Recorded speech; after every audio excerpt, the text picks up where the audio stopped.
a lot of times, some people, SEO may not be the right thing for them. So we first of all do a customer discovery call where, we're going to ask about all their problems, what kind of, market they're serving, figure out the problems they have. Is it lack of traffic, or is it traffic's already there but not converting? If it's that, most of the times it's just that they're not targeting the right audiences. Now, when we create content or when we're trying to do SEO, we always focus on the customer journey.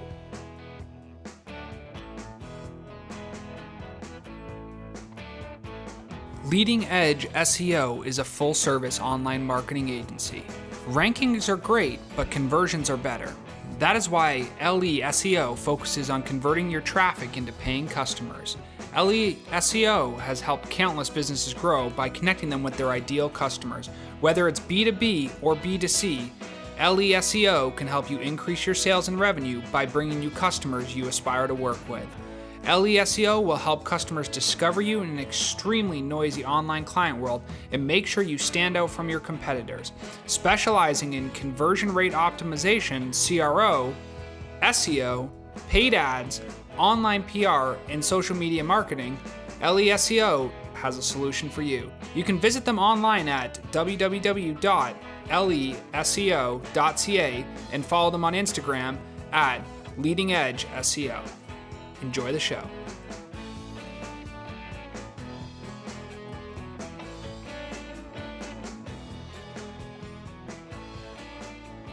Welcome back to the Prospecting Show. Today we have Salik Muhammad on the call. How are you? Good. How are you, Connor? Thank you for having me. Good. So, to start things off here, I know you kind of have a little bit of a unique story. So let's kind of let the listeners know, where you came from, and then also maybe a little bit of story about what you were just telling me prior to the podcast here. Sure, absolutely. So my name is Salik, and I went to university for pre-med. Well, my background is Pakistani, so as you know, brown kids, we don't have many options growing up other than becoming a doctor, engineer, or a lawyer. So I took that path, the traditional path of going through pre-med. And by the time I was done, I really hated it. And having a lot of doctors in the family, I personally didn't like that lifestyle, didn't like the stress that came with it, the lawsuits that come with it. And I just decided to go another route. At the end of university, a few of my friends, they were in the marketing world, and they had an SEO agency at the time. Back when SEO used to be a joke, anybody could do it. It was really, really easy. I was always intrigued by it. However, then, after university, I did a bunch of sales jobs, worked at the mall, stuff like that, started a cleaning company, believe it or not. And that actually did pretty well. It was, we created a business out of it. And I learned how to, do a little bit of SEO at the time for myself in the cleaning business. Then when I was done with the cleaning business, I didn't have that company for too long, just under a year. And then I started, while I was doing a cleaning business, I had a lot of spare time in my hands. Most of the cleaning jobs are at night. So I would work for, no salary, just a pure commission-based SEO sales job for a marketing agency in Toronto. And I got good at selling. They promoted me to an account manager. I learned a little bit more about how search, had been evolving over the past years. And then, when I saw that company specifically wasn't doing, and most of the companies, they weren't really focusing on what mattered to business owners the most, I thought that was a place where I could capitalize. And I started my own marketing agency 2 years ago. Wow. And so what made you do that pivot? Pivot from what? Well, from you've done a couple different things, right? You started in school, and then you kind of pivoted. You said you did the clean stuff, and then you pivoted to the SEO. So, why though? So what I mean? So I looked at it, and I know that one business. So I really liked sales when I was in university. I sold. I worked at the mall selling, cell phones and cell phone plans at those kiosks, and I really enjoyed selling. Even though it's a very small ticket item, it's not like you're making, six figures on that, but I really enjoyed selling. I also sold windows and doors. That's a little higher ticket, item. It was a different kind of challenge. And one thing that I realized is marketing also was something that always intrigued me, but I wasn't formally trained. I didn't go to school for marketing or stuff like that.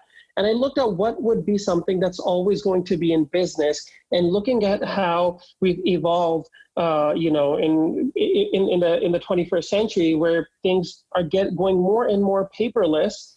And I just thought that this would be an opportunity that if I get into it, it's going to be there for the long run. That's why I started doing sales for, an SEO company.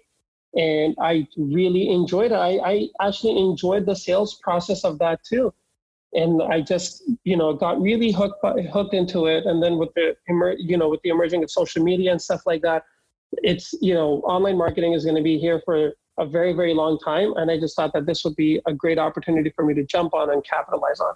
And what makes you guys different with your service, right? There's a lot of service providers out there in the marketing space, the SEO space, SEM space, and there's always this differentiator like, hey, what do we do differently? What is it that you think you guys do differently that other, individuals or companies or agencies don't do? Sure.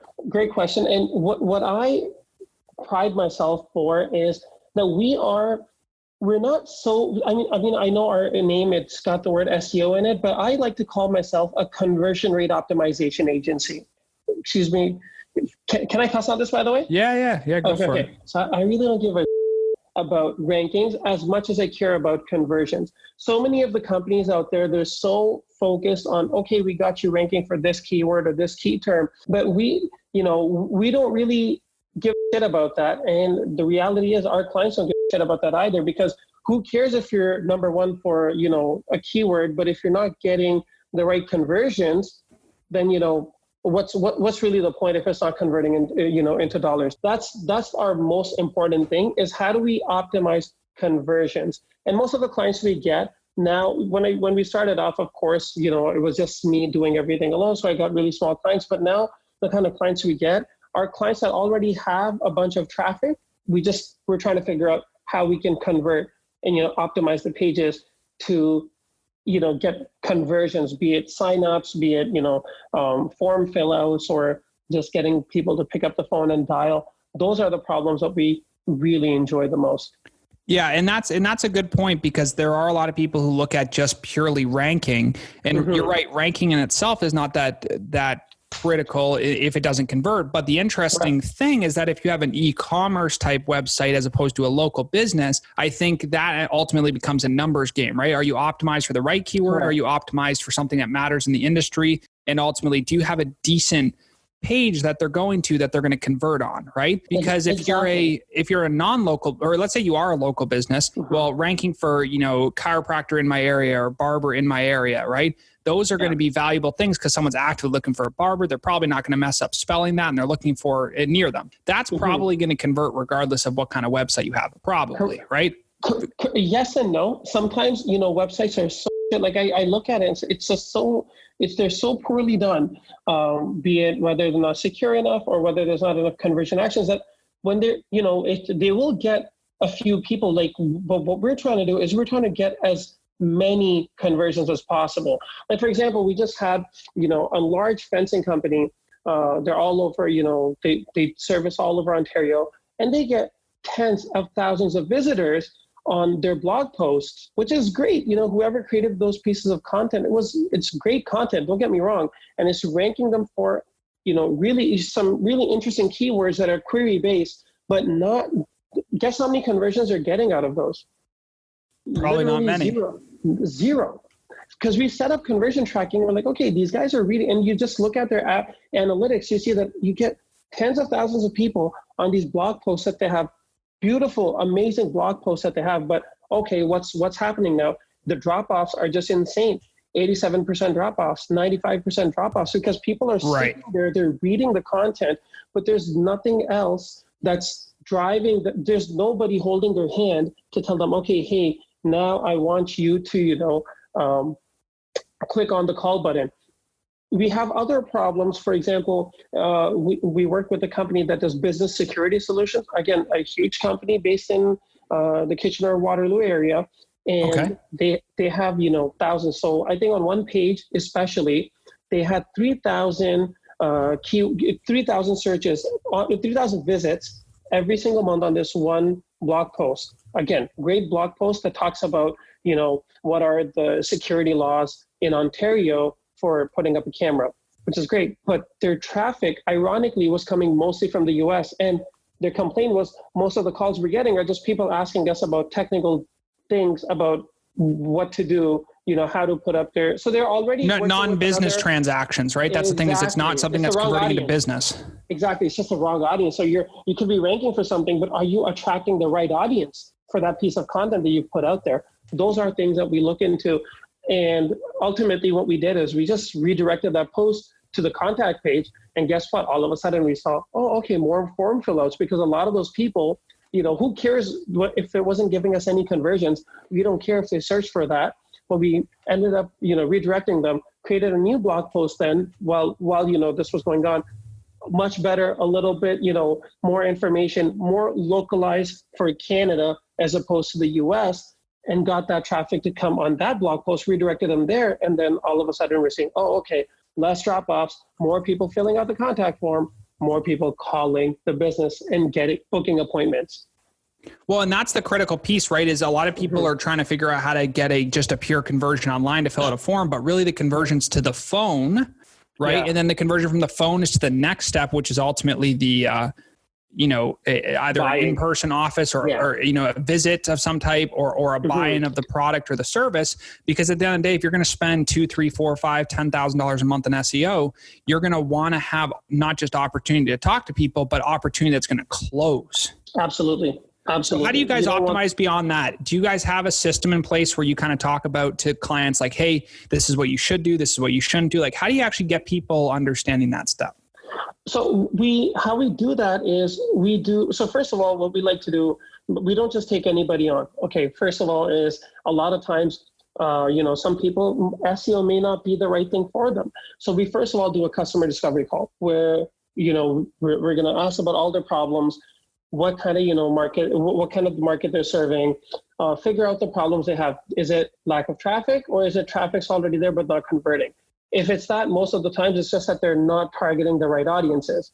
Now, when we create content or when we're trying to do SEO, by the way, we have a phenomenal team. We always focus on the customer journey as opposed to just getting rankings, but actual customer journey as to what would somebody actually typing in terms of, what keywords they're going to be typing that are actually going to result into conversions. And then we divide those keywords into long tail keywords and then into money keywords, which are keywords that are, for example, the keyword criminal lawyer Toronto. I work with, one of the largest criminal law firms in Toronto. That's a keyword that on average, my client pays $120 a click for. $120 a click. It's super, super competitive.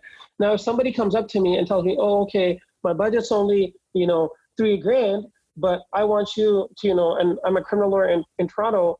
By the way, we offer a non-compete. So in this case, we're not going to work with any of our clients' direct competitors. But just for argument's sake, if somebody was to be like, I want to also rank in this market, how can I help? I'll tell them straight up, hey man, you know what? This is not going to work for you. Maybe you should go another route. Maybe you should focus solely on the organic side of things, but it's going to take you a really, really, really long time. It will, for sure. Because there's thousands of other people that are out there doing, hiring a bunch of people like myself, a lot of other companies like mine, and trying to get, trying to outrank each other. So it really depends per industry. A lot of times if it's a lot of traffic that's not converting, it's mostly because they're targeting the wrong audiences. But a lot of times we also get people who just don't have good traffic at all. And then depending on whether they're, the type of business, whether it's a really, really local business or whether they're a nationwide company, we will offer them, specific solutions. Gotcha. And do you find that most of the customers are reinvesting more of a budget as time goes on because of competition? Or do you find that the competition goes down once they anchor in a keyword? Like, what do you see kind of spend-wise across the different clients you have? So we see that most of our customers, once they're on, they usually stick with us. There's always going to be some clients that aren't going to stick around just because either it's a budget issue or it's just that, they're trying different things. But most of our clients, they stick around and they end up investing more. Really getting their confidence, it's when in the first month or two, if you can show them results. And that's, as an agency, we pour in a lot of our resources into, doing a lot of outreach, a lot of press releases, getting a lot of backlinks. Up front, we do all that, work up front, so that way they see the results right away. And then when they see those results, it's easier to, manage their expectations as the time goes on. So I've noticed that, yes, for most of my clients, either they'll stick around, they'll invest the same amount of money, but for the most part, I would say at least 70% of my clients will, if I talk to them and explain to them, because the prices of Google Ads is also going up with time, they understand that they've already seen that it's, it pays off, it pays back. So then they'll increase the price accordingly. And when you're finding the price of keywords going up, do you typically recommend that a client switches over to another keyword or going for a long tail keyword as opposed to a short, or like what is the step to try and bring that cost per acquisition down? It all depends. So every month, one of the things we like to do is we always analyze what kind of search results Google is showing for a keyword. Now, Google has been, they're doing a lot of dirty things too these days, which is if you go on Google Ads right now, and you'll notice that if you were to put any, keyword out there, for example, a chiropractor in Pennsylvania, back in the day, the ad used to be very bold and yellow. Ad, you knew it was an ad right away. People used to skip it. Google is like so shamelessly, they've camouflaged their ad listings to try to make them look like organic listings by making the ad written over there, but it's all white. So you won't be able to tell. Less contrast between an organic and a non-organic for sure. Exactly. So what we'd like to do is we like to look at, okay, with every keyword, we like to look at what kind of result is Google showing. Sometimes it could be a featured snippet. And then if it's a featured snippet, we've noticed that the trend is that, we're going to see this featured snippet for the next few months. It'll probably be around there for a while. We'll try to create content on our clients' websites that will be usually I like to keep it 40 to 60 words long.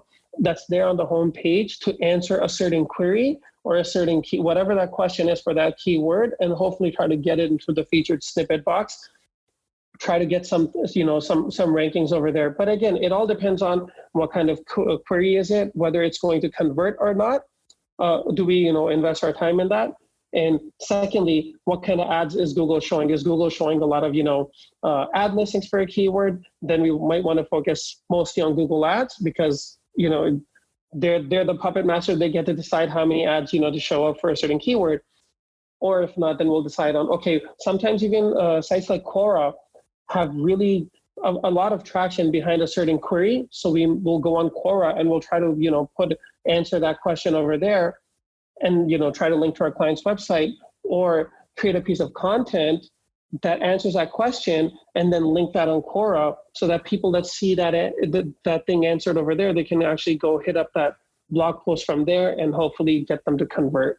And is that more of a backlinking technique that you're doing there, or like an organic technique, or would you consider that some other type of technique that you're doing for the client? That's not backlinking because, great question, by the way, Connor. So backlinking works when it's not a social media website. With big websites like Facebook or Twitter or LinkedIn or any of these social media websites, they're not considered backlinks. And how we know that is if you ever go into the back end and you see, the hyperlinks, they're all tagged with a no follow tag. And that means you don't get any credit for that link when Google's looking at it. So no, it's not. But however, many studies have shown that social signals, so the more social signals you have, the more chances you are, for your page or your content, whatever, to pop up in the rankings. Gotcha. Okay. And so basically what you're saying is that backlinking is not really a possibility when you're using a big social platform. So the backlinking is going to exist between two standard organic websites or between maybe another bigger website that's not like a classified or social platform. It just has to be void of those no follow tags. Correct. Exactly. So for example, if let's say we're working, I know you're a chiropractor, so I'm going to give this example. Let's say in a chiropractor's business, they want a backlink coming from, let's say, menshealth.com talking about how to, keep a healthy posture or why it's important to, get chiropractor adjustments or anything of that sort. That would be a backlink, and that would have a lot of weight in Google's eyes because it's coming from a very authoritative website. that's in that similar niche. Back in the day when I was introduced to SEO in my college days, it was the Wild West, where literally you could just go get links from anywhere, create a fake random blog pages, and just link anywhere. Google didn't care. You would still get the link equity for that. But now Google's smart enough to know that if, let's say, for example, your website as a chiropractor, if it's getting a lot of links from, let's say, I don't know, a mechanic or a repair shop or repair shop related stuff, Google knows that those are probably links that have been bought, purchased, and have really no value behind them. But if you were to get even a few links coming from authoritative websites in that niche that has an organic relationship, then Google would put a lot more weightage to that. And you will see an improvement in rankings, because backlinks still today are the largest ranking factor till date. Right. So given that then, to kind of wrap things up here and talk about the actual utility of what you're doing, first of all, how can people reach you? So you can go on our website. It's leseo.ca, leadingedgeseo.ca, because we're from Canada. But we do, we service clients all over the globe, mostly the United States and Canada, but we also have some clients in the Middle East. But yeah, so I'm reachable there. You can reach me on LinkedIn. I'm very easy to find. And yeah, you can call me. You can see our contact page, fill out our form, or give me a call, shoot us an email. Yeah, all that stuff. Awesome. And then as a last kind of takeaway point, if somebody's preparing to spend money on paid ads or even organic SEO, they're really trying to dive into the space that you're in, what kind of questions should they be asking a vendor? Like, what's the number one thing they should be asking to make sure they're going to get the result? So you're talking about a business owner? Yes. Okay, so a business owner trying to do SEO. So the number one thing they should be really focused about is conversions, more than being hung up on rankings or just hung up on, like for example, if the person you're talking to recommends that Google Ads may be a better avenue for you instead of organic SEO, give it a thought. Don't just shut it out completely. The amount of times I hear business owners that tell me, "Oh no," it's the most ignorant thing they say when they say, "Oh no, I don't want to give my money to Google." Like, what the hell is that supposed to mean? But if you're in a business where, most of your competitors are using Google Ads, trust me, there would be a very good reason. I'll give you an example. For example, one of my clients, they're a towing company. And believe it or not, we spend over 10 grand a month on just Google Ads. And same argument with him. Try to explain to him that you are working in an industry that's a very emergency-based service. Clients not, your customer's not going to be scrolling down to look up, who's got the best website and stuff like that. They're more of a landing page oriented, website where you just need to have a good landing page, getting enough information, the numbers right there, bold in the customer's face, and whoever they're going to see on the top of the page when they're stuck on the road, and this company is a Canadian company, when it's really, really cold, they're just going to click on the person or the phone number of the person who's there on the top on their screen. So your organic SEO really, even though they paid for organic SEO, but it really led to literally like less than 1% conversions. We get most of our business just through Google Ads. So what I would say is someone's trying to look into that. Number one thing, don't have, any, because business owners, you guys are, specialists in your own thing. Let the online marketers, deal with that stuff. And you go to a doctor, you let the doctor tell you what the problem is, not the other way around, right? So it's that same thing when someone tells you, or if you have a reputable company telling you, okay, you might want to just do this, or you might want to do social media, or you might want to skip organic SEO altogether and just focus on Google Ads. Pay it a thought, give it some attention. And for all those people that say that SEO is dead, I would say that's because Google's always going to be around. And regardless of whether voice search goes up or paid search goes up, as long as people are ready to pay for traffic, it's always going to work. Well, I appreciate you being here on the Prospecting Show, kind of sharing everything you got. We'll drop your links at the end of this when we publish it. Really thank you to everybody who just listened to this episode, and kick it. Have a great day. Thank you so much, Connor.